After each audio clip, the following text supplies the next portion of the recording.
La sede sociale figurava essere a Padova, ma le loro attività erano tutte nel napoletano. La scelta della città euganea era stata fatta per poi richiedere l'iscrizione nelle cosiddette white list della prefettura per ottenere la documentazione antimafia. I controlli del gruppo interforze coordinato dalla prefettura di Padova hanno però intercettato una ditta di trasporto rifiuti di Napoli che risultava vicino alla camorra e per questo è scattata l'interdittiva antimafia emessa dal prefetto di Padova Raffaele Grassi.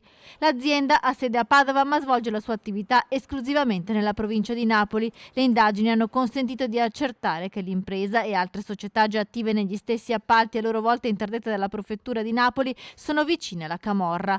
Per aggirare i controlli antimafia avevano aperto così una sede sociale a Padova con conseguente richiesta di iscrizione nelle white list della prefettura, ma gestivano esclusivamente appalti fuori provincia. Salgono a 7 le interdittive antimafia adottate dal prefetto Grassi negli ultimi 2 anni. L'obiettivo è quello di recidere i tentativi di penetrazione delle organizzazioni criminali in un contesto economico particolarmente florido quale quello padovano, ha scritto in una nota il prefetto.